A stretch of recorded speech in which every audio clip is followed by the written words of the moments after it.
Yes, good afternoon. इयत्ता 6वी, धडा क्रमांक 3, हडप्पा शहर रचना. हडप्पा संस्कृतीतील या दुसऱ्या लेक्चरमध्ये तुम्हा सर्वांचं मनपूर्वक स्वागत. विद्यार्थी मित्रांनो, या पूर्वीच्या लेक्चरमध्ये जे आपण लेक्चर घेतलेलं होतं त्यामध्ये आपण हडप्पा संस्कृती पर्यंत पोहोचलो की कशा पद्धतीने विश्वाच्या निर्मितीपासून आपण हडप्पापर्यंत आलो ते आपण पाहिलं. हडप्पाचं वैशिष्ट्य पाहिलं. हडप्पाचं भारतीय स्वातंत्र्यात काय महत्व आहे हेही आपण पाहिलं. तेव्हा हे सगळं पाहत पाहत आपण पुढे चाललेलो आहे आणि आता आपण वळणार आहे ते हडप्पा शहर कसं होतं याकडे. हा सगळ्यात महत्वाचा आणि पहिला मुद्दा लक्षात घ्या, तो हा आहे की हे जे तुम्हाला समोर दिसत आहे हडप्पा शहर, हे शहर म्हणजेच भारत देशातील पहिलं शहरीकरण. एक नियोजित शहर या काळामध्ये उभं करण्यात आलेलं होतं, ज्यामध्ये व्यवस्थितपणे नियोजन करून या शहराची निर्मिती करण्यात आलेली होती. आणि हे जे शहर होतं, हे शहर अशा पद्धतीने उभं केलेलं होतं. या शहराची रचना कशी आहे ते पाहून घ्या. मुळातच जंगलातला माणूस म्हणजेच Homo habilis, Homo erectus, Homo Neanderthal, Homo sapien, Homo sapien sapien, हा जो काही सगळा मानवाचा प्रवास आहे एप वानरापासूनचा, तो सगळा करत करत येत असताना शिकारीला वैतागलेला हा माणूस आहे. किंवा मुळातच शिकारी सारख्या ज्या गोष्टीमध्ये कुठल्याही पद्धतीची शाश्वती नाही स्वतःच्या जीवाची, जे शिकार करायला गेला आणि स्वतः शिकार झाला, अशा प्रकारच्या अनेक घटना घडत असल्यामुळे अशा प्रकारे एका नवीन गोष्टीची गरज त्याला भासू लागली. आणि जवळपास 50,000 वर्ष हडप्पाच्या आसपासच्या भागामध्ये हा माणूस जो आहे, म्हणजे होमो निअँडरथल असेल, होमो सेपियन असेल, हे राहत असताना त्यांच्या निरीक्षणातून असं लक्षात आलं की शेतीची निर्मिती केली जाऊ शकते आणि म्हणून हे लोक शेतीकडे वळाले आणि स्थिर जीवनाला सुरुवात झाली. बघा हे शहर बघा कसं आहे. तुम्हाला हे दिसतंय काय बघा, इथे काही मोठ्या इमारती पण आहेत, दुमजली काही इमारती दिसत आहेत. बहुतांशी तुम्हाला एक मजली म्हणजे एकच मजला असणारी घरं दिसतील, पण एकावर एक अशा दुमजली इमारती पण काही ठिकाणी दिसत आहेत. हे पहा, एक प्रमुख रस्ता बाजूने जाताना दिसतोय. आणि सर्वात महत्वाची गोष्ट काय तर लक्षात घ्या, हे शहर उभारलं जात असताना त्यांनी नदीच्या किनाऱ्यावर उभारलेलं आहे. का? कारण जिथे नदी असेल तिथं पाणी झिरपणार आहे, जिथे पाणी झिरपणार आहे तिथली जमीन सुपीक होणार आहे, आणि जर जमीन सुपीक होणार असेल तर या माणसाला शेती करणं सोपं जाणार आहे. आणि म्हणून हा माणूस इथून बाहेर पडून, या दरवाजातून बाहेर पडून आपल्या शेतीकडे जाणार आहे. म्हणजेच थोडक्यात हे गाव, पण आज जसं आपण पाहतो छोटस गाव, ज्याला आपण टुमदार गाव म्हणतो, की जिथे कुठलाही विकास पोहोचला नाही, काही असं प्रकार नाही म्हणत आहे. सगळा निसर्गाचं सानिध्य आहे असा प्रकार, परंतु त्यातही विकास झालेला आपल्याला दिसतोय. आणि आणखी एक महत्वाची गोष्ट बघा, हे पहा, इथे जर का हे गेट असेल तर ही काय आहे, हे कुंपण कशाचं आहे? हे कुंपण म्हणजेच हडप्पा कालीन शहरांनी स्वतःभोवती तयार केलेली तटबंदी. जशी आजच्या काळामध्ये किल्ल्यांना तटबंदी असते तशा प्रकारची. आणि ही जी तटबंदी आहे, अशा प्रकारची तटबंदी या ठिकाणी उभारली जाते आणि या तटबंदीच्या आतमध्ये हे शहर विकसित होतं. हे याचं वैशिष्ट्य. आता बघूया तिथली घरं कशी आहेत. नगररचना आपण पाहतोय. बघा घरं पहा. या प्रकारच्या शहरांमध्ये प्रमुख 2 भाग होते. एक भाग म्हणजे हा खालचा भाग, हा पहा, हा सगळा इथून खाली असणारा, ही सगळी घरं घरं घरं घरं घरं म्हणजे सर्वसामान्य प्रजेची घरं असं लक्षात घ्या. आणि या संपूर्ण विभागाचा जो कोणी प्रमुख असेल म्हणजे जसा गावचा सरपंच असतो, राज्याचा राजा असतो, देशाचा पंतप्रधान किंवा राष्ट्रपती असतो, त्या पद्धतीने इथला जो कोणी प्रमुख असेल तो एका विशेष अशा टेकडीच्या वर त्याचं घर असेल आणि तिथून तो या सर्व हालचालींवर निरीक्षण करेल. इथं लक्ष ठेवेल. अशा प्रकारची रचना या काळामध्ये केली जात होती. हे अवशेष आहेत, हे उत्खननामध्ये सापडलेले अवशेष आहेत. तिथे अनावश्यक बाजू आहेत त्या बाजूला केल्या आणि मूळ जेवढं शिल्लक आहे तेवढं टिकून ठेवण्यात आलेलं आहे. पुढचं वैशिष्ट्य पहा, या ठिकाणी प्रामुख्याने भाजलेल्या विटांची घरं होती. हे पायी आहे वीटभट्टी. आता अशा वीटभट्टी आपण आजूबाजूला पाहिल्या असतील, आपल्या परिसरामध्ये आपण काही जणांनी पाहिल्या असतील, काही जणांनी नसतील पाहिल्या. पण अशा प्रकारची वीटभट्टी असते ज्याच्यामध्ये मातीपासून तयार केलेल्या विटा या भाजून पक्क्या केल्या जातात. मातीपासून केल्या असतात त्या कच्च्या विटा, त्या तुटू शकतात, फुटू शकतात.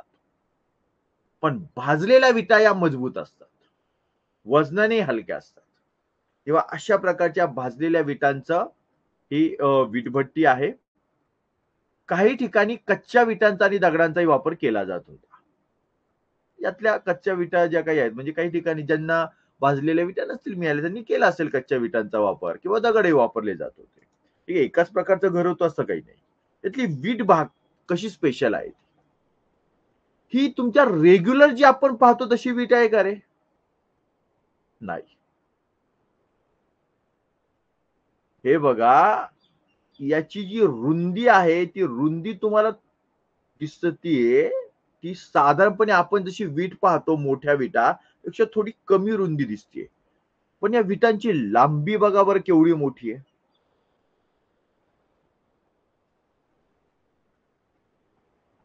हडप्पा संस्कृतीच्या काळामध्ये ज्या विटा वापरल्या जात होत्या त्यांची लांबी खूप मोठी असायची. अशा प्रकारच्या विटा वापरल्या जायच्या. ही त्या काळातली वीट आहे, हडप्पाच्या काळातली. हे बघा, ही एका संग्रहालयामध्ये ठेवलेली वीट आहे, बाजूला काढून किंवा निघालेली असेल एखाद्या ठिकाणावरची आणि तिथे तो नंबर दिलेला आहे आणि याची माहिती याच्या बाजूला कुठे लिहिलेली असणार आहे. ही अशा प्रकारची वीट. आता आपण पुढे जाऊया. घरांची ज्या आवारं होती त्याच्यामध्ये विहीर, स्नानगृह आणि शौचालय असत. म्हणजे बघा घर कसं येते. आधी घर म्हणजे साधारण समजा छोटं घर असेल तर एक खोली त्याच्या मागे एक दुसरी खोली, समजा 2 खोल्या असतील तर एका मागे एक 2 खोल्या.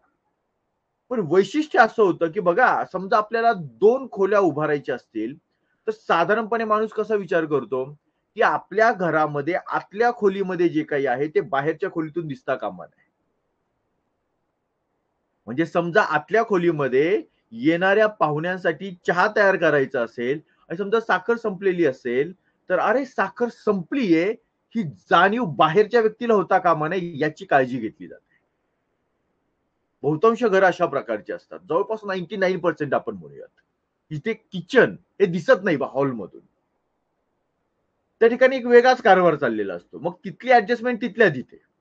बाहेर येताना डायरेक्ट चहा येतो, तो कसा येतो, कुठून येतो, किती त्यामागे काय काय असतं, दूध संपलंय का, साखर संपली आहे का, चहापत्ती संपली आहे का, काय दूध आपल्या का दूध नसले का, काही बाहेर माहित नसतं. बाहेर फक्त छान गप्पा चाललेल्या असतात. तर अशा प्रकारची घरं आधी तशी घरं छोटी असायची. शिवाय काही मोठी घरे असायची त्याची आपण पुढे माहिती पाहणारच आहे.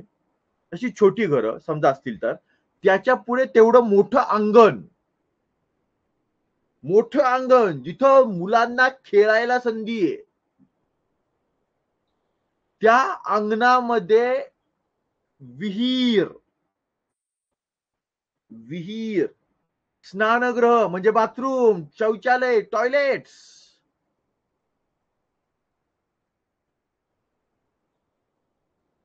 हडप्पा संस्कृतीच्या काळामध्ये बाथरूम आणि टॉयलेट स्वतंत्रपणे बांधले जात होते. आजपासून 5000 वर्षांपूर्वीचा इतिहास सांगतोय मी तुम्हाला.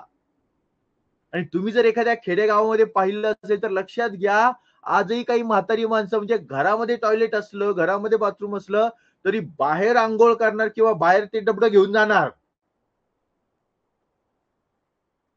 का? 5,000 वर्षांपूर्वीचा इतिहास आहे आपल्याकडे बरं का ह्या गोष्टींचा, स्वच्छतेचा. निसर्गामध्ये घाण नाही करत आपण. विचार करा किती जबरदस्त अशा पद्धतीचं शहर होतं. आणि पुढची गोष्ट बघा, मी काय सांगतोय बघा. आता ज्या अर्थी विहीर आहे त्या अर्थी पाणी कुठून तरी आलं पाहिजे विहिरीला. पाणी येणार कुठून? नदी नाही का बाजूला? नदीच्या बाजूला उभारले ना शहर. त्यामुळे प्रत्येक घराला पाणी मिळणार आहे. प्रत्येक घराच्या अंगणात विहीर असली तरी प्रॉब्लेम नाहीये. खेडेगावांमध्ये साधारणपणे घरांमध्ये हौद बांधण्याची व्यवस्था केलेली असते सध्याच्या काळामध्ये. या काळामध्ये विहीर प्रत्येक घरात, प्रत्येक घराच्या अंगणात. आता स्नानगृह आणि शौचालय म्हणजे पाण्याचा वापर. मग ते पाणी काय तसं सोडून द्यायचं जमिनीवर? नाही. हा म्हणजे असं समजा खरकट पाणी असेल, काही असेल पाणी, ते समजा भांड धुतलं आणि काय करतात आपल्याकडे असं टाकून देतात फरशीवरती किंवा पुढे. फरशीवर टाकलं पाणी आहे ते सगळं बाष्पीभवन होऊन जातं त्याचं, आणि उरले जे काही आहे ते सगळं, त्यामुळे काय किडे कीटक काय आपल्या घरामध्ये यायला सुरुवात होते किंवा मातीमध्ये टाकून देतात. शेवटी तेच होतं, पाणी जमिनीत मुरतं, बाकी सगळ्या गोष्टी खायला तिथे मग काय काय वेगवेगळे प्राणी येतात, छोटे छोटे किडे कीटक येतात, त्यांचा आपल्याला त्रास व्हायला सुरुवात होते. इथं असं नाहीये बरं का. इथे बघा प्रत्येक घराच्या बाहेर या पक्क्या विटांचं बांधकाम आहे, त्याच्या बाजूला या भाजलेल्या पक्क्या विटांनी तयार केलेली ही गटार आहे. 5,000 वर्षांपूर्वी भारतात मध्ये असणाऱ्या हडप्पा संस्कृतीमध्ये पक्क्या विटांची बंदिस्त गटार होती. बंदिस्त म्हणजे काय? गटार आहे म्हणजे उघडी नाही. त्याला गटार आहे, पाणी चाललंय, इथून सगळी घाण चालली नाही. याच्या वरून बांधलेलं असायचं, वरून तिथून विटा लावून पॅक केलेली असायची गटार. विशेष गोष्ट आहे ना. काही जणांना वाटलं असेल काय जबरदस्त टेक्नॉलॉजी होती त्यांची. जे अस्तित्वात आहे त्याचा वापर त्यांनी केलेला आहे. त्यांच्याकडे आजच्या सारखी मोठमोठी यंत्र वगैरे नव्हती, पण जे केलंय ते त्यांनी मन लावून केलेलं आहे. पक्क्या विटांची गटार, आणि तीही वरून बंदिस्त. आणि हे सगळंच्या सगळं जे पाणी आहे हे पाणी त्या नदीला पाठवलं जायचं.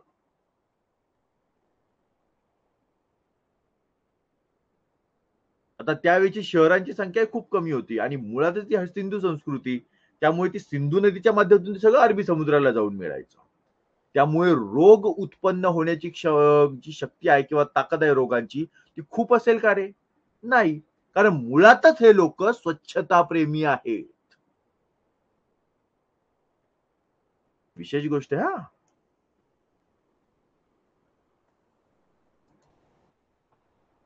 हे पहा, जी मोठी घरं असायची ती पहा कशी असायची. समजा हे घर आहे,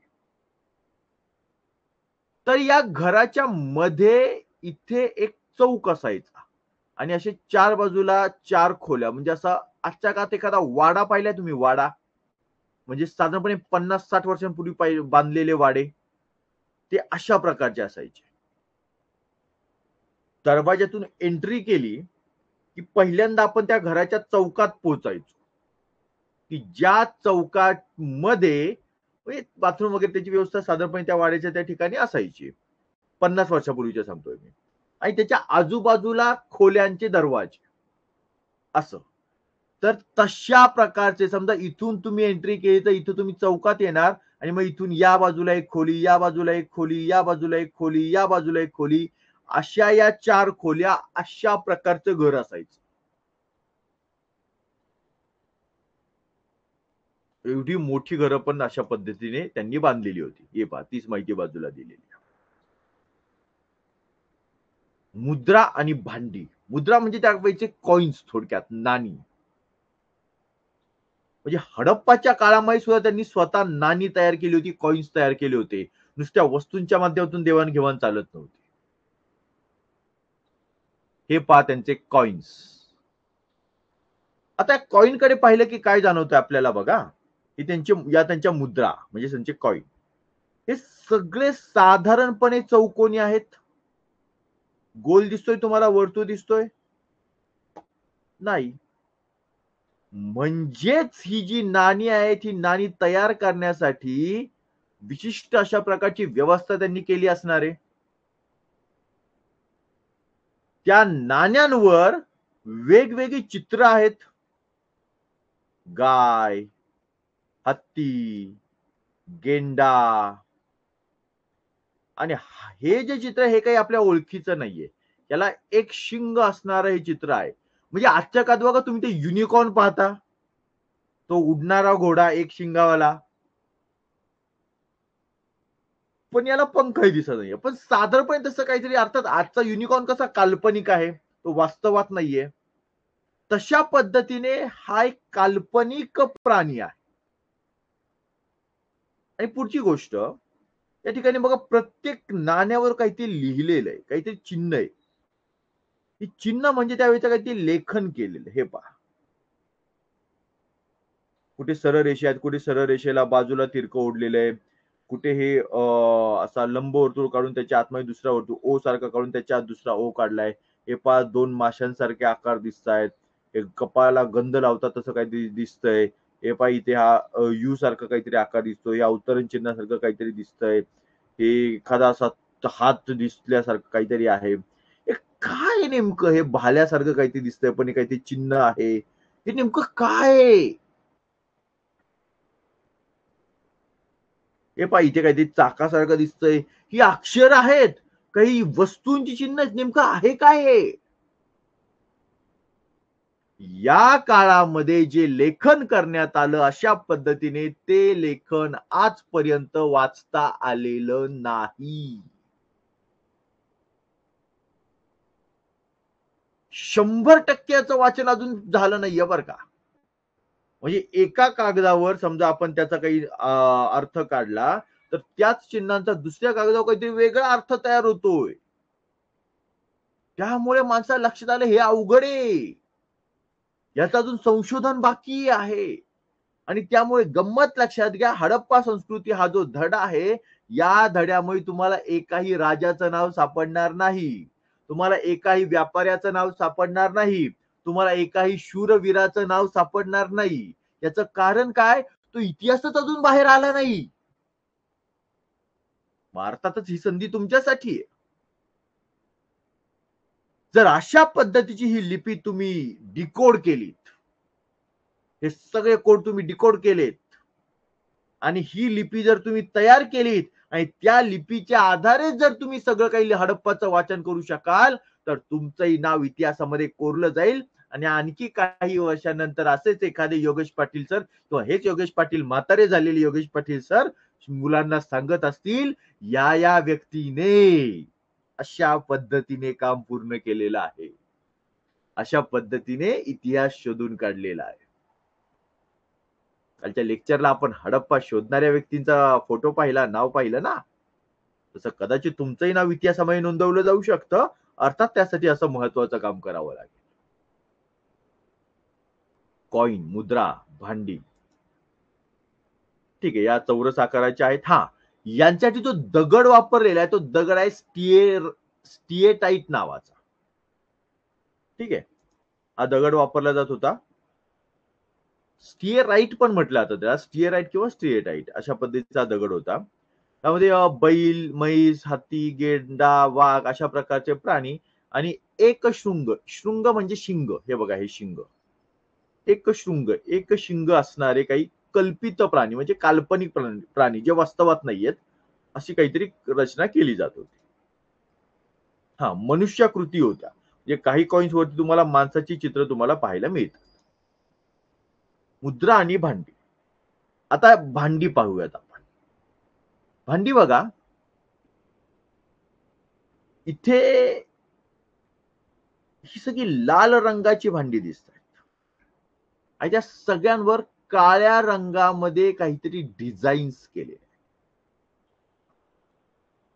बरोबर. बघा, लाल रंगाच्या पृष्ठभागावर काळ्या रंगाने नक्षी काढलेली भांडी आहेत. आणि त्याच्या आतमध्ये आता त्या लोकांनी काय पाहिलं तेच करणार ना, ते नक्षी कशाची काढणार? त्यांनी पाहिले मासे, माशांचे खवले. तर तुमच्यापैकी कुणाच्या घरामध्ये मासा आणून खाल्ला जात असेल, आणून म्हणजे तयार केल्या नाही, असं म्हणजे तयार केला जात असेल, कच्चा आणायचा, तो तयार करायचा आणि मग खायचा असं असेल, तेव्हा ते खवले काढले जातात वरचे. घरातली माणसं काय करतात, एक सुरीसारखं काही साधन घेतात, चाकूसारखं, सुरीसारखं आणि अशा पद्धतीने तासल्यासारखं ते करतात आणि ते सगळे खवले काढतात. जे खवले बाजूला निघतात ना, ते बघा असे चमकदार असतात. चमकतात ते. ग्लेज असते त्याला. अर्थात लहान मुलांना ते चमकणाऱ्या गोष्टी आवडतात. त्यांना काच आहे, का हिरा आहे, का माशाचा खवला आहे याच्याशी काही घेणं-देणं नसतं. ती चमकली गोष्ट म्हणजे त्यांना ती आवडली. तर ती चमकणारी गोष्ट आहे, त्याची खवले ते खवले असे आकर्षक दिसतात. त्यामुळे अशा प्रकारचं काही जेव्हा तयार केलं जात होतं, तेव्हा तशा प्रकारे आकर्षक दिसण्यासाठी खवले काढले जात असतील. एकमेकात गुंतलेली वर्तुळे, आता इथे तर अजून काही कुठे दिसत नाही तसं. त्यानंतर पिंपळाचं पान, पिंपळ पान यासारख्या प्रतीकांचा वापर केला जात होता. हे पहा इथे काही भांडी आहेत. हां, हे पहा. इथे आहेत एकात एक असणारी वर्तुळं तुम्हाला दिसतायत. पिंपळाचं पान अजून तरी आपल्याला इथे दिसले नाही. हरकत नाही. हां, पिंपळ पानावरून मला तुम्हाला एक गोष्ट सांगायची. ती गोष्ट अशी, की पिंपळ हा जो वृक्ष आहे, हा वृक्ष याला यांच्या काळामध्ये, हडप्पाच्या काळामध्ये काही महत्वाचं स्थान असावं, असं मानलं जातं. कारण सगळ्या झाडांची पानं काढली जात नव्हती. पिंपळाचंच पान स्पेशली काढलं जात होतं. आणि पिंपळाच्या पानाला थोडं आध्यात्मिक दृष्टिकोनातून महत्व आहे. म्हणजे हिंदू धर्मामध्ये घ्या, बौद्ध धर्मामध्ये घ्या, पिंपळाच्या झाडाला, त्या पानाला विशेष महत्व आहे. तर तशा प्रकारच्या या ठिकाणी आहे. मग या ठिकाणची जी ही लोकं होती, ही लोकं काही देव-देवतांना मानत होती का? म्हणजे देवांचा काही उगम वगैरे या काळामध्ये सुरू झालेला होता का? लक्षात घ्या, आत्तापर्यंत म्हणजे कुठून 13.70 अब्ज वर्षांपूर्वी विश्वाची निर्मिती झाली. तिथून पर्यंत तिथून ते आत्तापर्यंत हडप्पा संस्कृती चालू असेपर्यंत म्हणजे अवघ्या इसवी सन पूर्व 2600 चा हा काळ चालू आहे.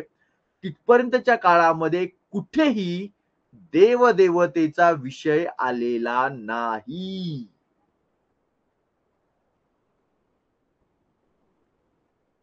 पण यांचा अजून इतिहासच समोर आला नाही त्यामुळे आपल्याला फार काही यातलं कळणार नाही.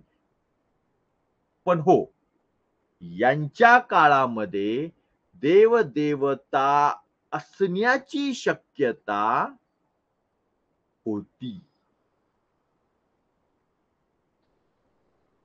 एखादी महादेवी किंवा रुद्र देवता अशी म्हणजे ज्याला आपण आजच्या काळामधला शंकर म्हणून ज्या देवाला ओळखलं जातो, तर हाच देव जुन्या काळामध्ये या हडप्पा संस्कृतीमध्ये असावा अशी एक मान्यता आहे. पण हडप्पा म्हणजे पुढे पुढच्या काळातला भारत. आणि त्यामुळे त्या हडप्पा संस्कृती काही ज्या मान्यता आहेत, त्या मान्यता अर्थातच पुढच्या काळामध्ये आलेल्या विविध संस्कृतींमध्ये विकसित झालेल्या आपल्याला दिसून येतात. तर अशी मान्यता आहे. शिवाय आदिमाया म्हणून तेव्हाची एखादी देवी असावी, अशी मान्यता आहे. ठीक आहे, आज काही त्याचा फोटो आपल्यासमोर नाहीये. पण मी उद्या वाटल्यास तो फोटो तुम्हाला समजा आजचं लेक्चर आहे ते पूर्ण नाही केलं आपण. उद्या मात्र तुम्हाला तो फोटो मी दाखवेन. हां, यावेळचे जे लोक होते, ते मरण पावल्याच्या नंतर काय होत होतं? बघा, आपण निअँडरथल मॅन माहिती आहे तुम्हाला? मागच्या वर्षी शिकलात तुम्ही इयत्ता 5वी मध्ये. तो जेव्हा मरण पावायचा, तो जेव्हा मरायचा, तेव्हा काय केलं जायचं? तर तेव्हा त्याच्या शरीराला लाल रंगाची माती लावली जायची. त्याला लेपलं जायचं. एक खड्डा खोदला जायचा. त्याच्यामुळे तो मृतदेह ठेवला जायचा, म्हणजे पुरला जायचा, दफन केलं जायचं. आणि त्याच्यासोबत त्याची आवडीची काही शस्त्र, काही प्राण्यांची हाडं अशी ठेवली जायची. काही भांडी वगैरे असं काही हे केलं जायचं तेव्हा. काही म्हणजे थोड्याफार असं म्हणूयात की आपण मृत्यूनंतरच्या जगाविषयी त्या निअँडरथलच्या काळामध्ये विचार व्हायला सुरुवात झाली होती, की मृत्यूनंतर काय असेल? मृत्यूच्या नंतर काही प्रवास असेल, मग त्या प्रवासामध्ये त्याच्या हातामध्ये ते शस्त्र असलं पाहिजे किंवा त्याच्या आवडीचं शस्त्र आहे ते त्याच्यासोबत ठेवलं गेलं पाहिजे. काहीतरी विचार होत होता. तसं हडप्पा तर मूळ शहर उभं राहिलं. मग शहर उभं राहिलं याचा अर्थ माणूस मुळात मेंदूचा विचार करणारा माणूस आहे. मग माणसाने हा विचार सुरू केला, की जरी शहर उभं राहिलंय, त्या या पद्धतीने आपल्याला जे मृतदेह तयार होत आहेत, तर त्यांच्या मृत्यूनंतर सुद्धा काहीतरी आयुष्य असेल ना, काहीतरी जीवन असेल ना. मग ते जे जीवन आहे तिथपर्यंत कसं पोहोचायचं? तर त्या जीवनामध्ये फायदेशीर काय ठरू शकतं? तर त्यामुळे मग एखाद्या भांड्यामध्ये पाणी, एखाद्या भांड्यामध्ये म्हणूयात आपण भात, एखाद्या भांड्यामध्ये आपण म्हणूयात काही सातू. सातू म्हणजे काय पुढे पाहणार आहे आपण. तर अशा प्रकारे वेगवेगळ्या गोष्टी, हे पहा काही प्लेट दिसतायत तुम्हाला इथे. कदाचित त्याला जेवणासाठी ठेवले असतील. ग्लास सारखं काहीतरी दिसतंय. या मृतदेहाच्या सोबत या सगळ्या वस्तू ठेवल्या जात होत्या. कारण मृत्यूनंतरच्या काल्पनिक असणाऱ्या जगामध्ये जर काही वास्तवात असेलच, तर तिथे त्याला अडचण होता कामा नये. म्हणजेच माणूस देवदेवतांकडे म्हणा, मृत्यूनंतरच्या जीवनाकडे म्हणा, हडप्पाच्या काळामध्ये माणसाचा हा विचार सुरू झालेला होता. ठीक आहे. तर असा हा सगळा विषय आहे. हे पहा, हे आहे महास्नानगृह. महास्नानगृह म्हणजे आजच्या काळातला स्विमिंग टँक, स्विमिंग पूल. हो, हडप्पाच्या काळामध्ये स्विमिंग पूल होता. 5,000 वर्षांपूर्वी भारतात स्विमिंग पूल. हा स्विमिंग पूल पहा कसा आहे. मोहेंजोदडो या ठिकाणी हा सापडलेला. आपण पाहिला मोहेंजोदडो ठिकाण कुठे आहे ते आपण मागच्या लेक्चरला पाहिलेलं आहे. तर तिथे हा स्विमिंग पूल सापडलेला आहे. आता याचं वैशिष्ट्य काय बघा. हा 2.5 मीटर खोल. हे पहा, इथून खाली खोल. इथून ते इथपर्यंत असा तो 2.5 मीटर खोल आहे. ठीक आहे. दुसरी गोष्ट, आणि हे बघा तुम्हाला इथं हे दिसतंय का, इथे वेगवेगळे लेवल ठेवल्यात. ही सर्वात खोल, ही त्यापेक्षा उंच, ही त्यापेक्षा उंच. म्हणजे आजच्या काळात जसं स्विमिंग टँकच्या इथे केलं तर थोडंसं कंपार्टमेंट तयार केलं तर एवढ्या उंचीच्या व्यक्तींनी इथंच पोहायचं. तसं काहीच तुम्हाला इथं केलेलं दिसतंय का? गंमत आहे की नाही. 2.5 मीटर खोल, 12 मीटर लांबी, ही लांबी 12 मीटर, आणि त्याची रुंदी आहे ती 7 मीटर, ही 7 मीटरची रुंदी. म्हणजे हे पाहिजे 7 मीटर तुम्हाला दिसत आहेत, याच्या जवळपास दुप्पट लांबी आणि 2.5 मीटरची खोली. हे पहा इथे 10-12 पायऱ्या दिसत आहेत तुम्हाला. तेव्हा अशा पद्धतीचं हे महास्नानगृह होतं. आणि याची आणखी काही वैशिष्ट्ये आहेत ती बघा. कुंडीतील पाणी झिरपून जाऊ नये म्हणून ते आतून पक्क्या विटांनी बांधलेले असे. हे सगळं जे काम आहे हे काम पक्क्या विटांचं आहे. याचं सगळं पाणी आहे, इकडून पाणी टाकायचं, इकडून ते झिरपून निघून जाणार, काय उपयोग. मग आज जसं सिमेंट लावलं जातं तसं त्या काळामध्ये पक्क्या विटांचा एवढा मजबूत वापर केला जात होता. उतरण्यासाठीची व्यवस्था आहे पहा, या पायऱ्यांची व्यवस्था उतरण्यासाठीची, किंवा इथून अशा पद्धतीने एक बाजूला येऊन इथल्या इथं सुद्धा काही जण पोहू शकत होते. लहान मुलं म्हणून आपण या भागात पोहतील, त्यांच्यासाठीची उतरण्याची व्यवस्था. आणि त्याचसोबत पाणी बदलण्याची व्यवस्था सुद्धा होती. म्हणजेच इथे कुठेतरी एखादं खाली छिद्र असलं पाहिजे उताराच्या दिशेने. म्हणजे आता इथं समोर तर काही दिसत नाही आपल्याला या दोन्ही कोपऱ्यांमध्ये. त्यामुळे या कोपऱ्यात किंवा या कोपऱ्यात छिद्र असलं पाहिजे. त्या छिद्रामधून गटार गेली पाहिजे, ती गटार नदीपर्यंत गेली पाहिजे. आणि दुसऱ्या बाजूने त्याच नदीमधून पाणी अशाच पद्धतीच्या एखाद्या पाईपलाईन सारख्या माध्यमातून इथपर्यंत आणून सोडलं गेलं पाहिजे, अशी पाणी वेळोवेळी बदलण्याची सोय होती. आज आपल्याकडे क्लोरीन टाकतात पाणी स्वच्छ राहण्यासाठी म्हणून किंवा निर्जंतुक राहण्यासाठी म्हणून. ही लोक पाणी बदलायची. वाहत्या नदीचं पाणी शुद्ध राहतं. त्यामुळे त्याचा वापर ते करायचे. असा हा महास्नान ग्रहाचा विषय. आणि हे पहा, हे महास्नान ग्रह, हे शहर, आणि या ठिकाणी हा तिथल्या राजाचा राजवाडा, अशा पद्धतीचं हे शहर आपल्याला दिसून येतं. पुढचा जो भाग आहे तो आहे लोकजीवनाचा, किंवा लोक त्या ठिकाणी कशा पद्धतीने जीवन जगत असत ते सगळं आहे. तर इथून पुढचा जो भाग आहे तो भाग एक मला वाटतं 20 मिनिट चालणारा भाग आहे. त्यामुळे आपण असं करूयात, पुढचं जे लेक्चर आहे ते आपण उद्या घेऊयात. ठीक आहे. चलो, येस, काही बोलायचं असेल, विचारायचं असेल, अडचण असेल, शंका असेल तर तुम्ही मांडू शकता. 6 जण आहेत. ठीक आहे. बरं, चांगली माहिती मिळाली का?